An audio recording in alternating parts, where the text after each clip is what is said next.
मित्रांनो नमस्कार. सध्या सुप्रीम कोर्टामध्ये शिवसेना पक्ष आणि धनुष्यबाण चिन्ह हे प्रकरण आता अंतिम टप्प्यात आलेलं आहे. मात्र हे प्रकरण चालू असताना ज्या 6 खासदारांनी उद्धव ठाकरेंची साथ सोडली ते देखील आता अपात्र होतील का?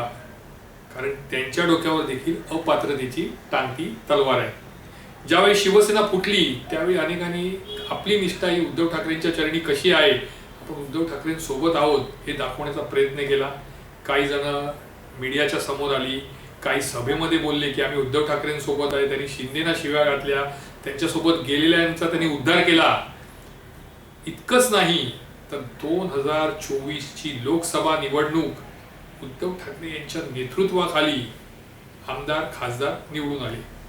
मात्र 6 खासदारांनी शेवटी माती खाल्ली. माती खाल्ली म्हणण्यापेक्षा ते गद्दार ठरले. त्यांनी उद्धव ठाकरेंची साथ सोडली आणि ते एकनाथ शिंदेसोबत निघून गेले. आता हे प्रकरण पुन्हा एकदा सुप्रीम कोर्टात आहे.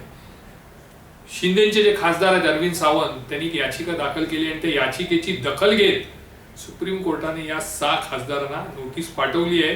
त्यांना पाठवली, पण ओमप्रकाश बिर्ला जे लोकसभेचे अध्यक्ष आहेत त्यांना देखील सुप्रीम कोर्टाने नोटीस पाठवली. ठाकरे गटाचं म्हणणं असं आहे, जी ठाकरेंची शिवसेना आहे त्यांचं म्हणणं असं आहे की केवळ 9 खासदार आहेत, त्यापैकी 6 निघून गेले, आम्ही 2/3 निघून जातो असं सांगून त्यांनी वेगळा पक्ष स्थापन करणं, त्या वेगळ्या पक्षात वेगळा गट स्थापन केला. त्या गटाला ओमप्रकाश बिर्ला यांनी नाही तर त्यांच्या सचिवांनी मान्यता दिलेलं पत्र दिलं आणि नंतर ते एकनाथ शिंदे यांच्या शिवसेनेत दाखल झाले.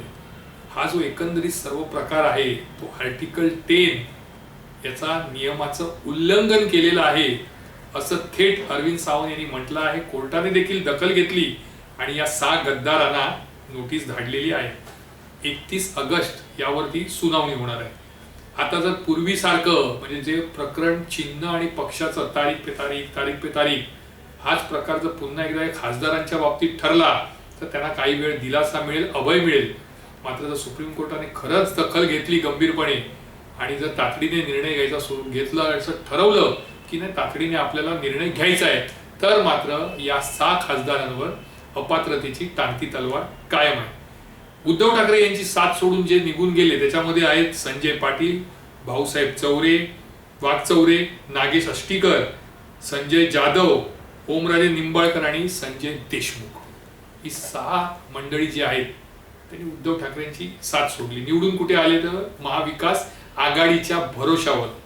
मात्र त्यांनी काय केलं की उद्धव ठाकरे यांची साथ सोडली, शिंदेसोबत गेले.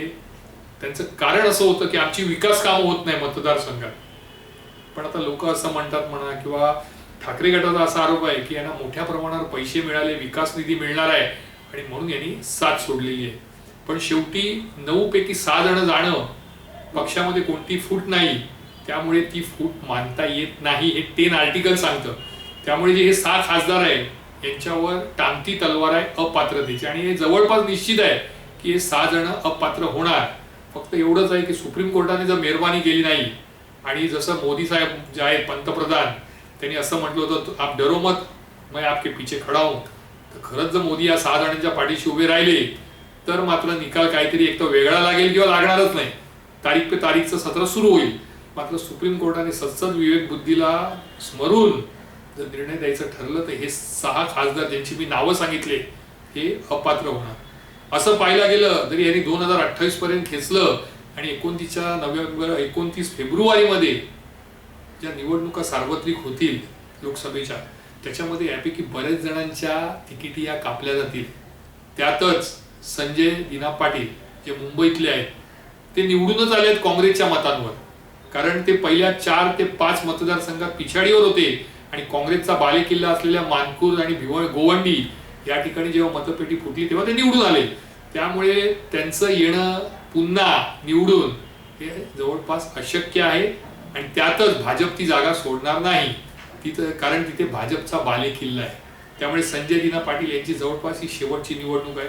वाघचौरे जे निवडून आले ते देखील शिर्डीतून, तिथे दलित मत मोठ्या प्रमाणावर आहेत, काँग्रेस राष्ट्रवादीला मानणारी मतदार आहेत, त्यामुळे वाघचौरे निवडून आले. त्यामुळे आता ते देखील निवडून येणार नाही. ओमराजे निंबाळकरांचं जर तुम्ही पाहिलं तर त्यांच्या बाबतीमध्ये असं म्हणतात की प्रचंड नाराजी आहे मतदारसंघात.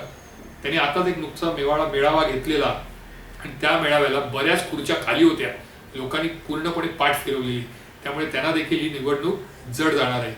हे 6 खासदार जरी आपण निष्ठावान आहोत असं सांगून नंतर गद्दारी करून जरी गेले असले तरी एक तर त्यांना पहिली सुप्रीम कोर्टाच्या दरबारात जायचंय. सुप्रीम कोर्टात जर ते अपात्र झाले तर सगळा विषय संपला, पण जरी ते तिथे झाले नाही तरी शेवटी त्यांना 2029ला जनतेच्या दरबारात जायचं आणि जनता जेव्हाही फटका मारेल तेव्हा असा मारेल की एक तर भाजप त्यांना उमेदवारी देणार नाही आणि दुसरी गोष्ट जरी उमेदवारी यातील काहींना मिळाली तरी जनता त्यांना सोडणार नाही, हे 100%. तूर्त एवढंच. मी अमित जोशी पुन्हा एकदा पुढच्या रविवारी एखादा नवा विषय घेऊन तुमच्या समोर येईल. तोपर्यंत तुमची रजा घेतो. जय हिंद, जय महाराष्ट्र.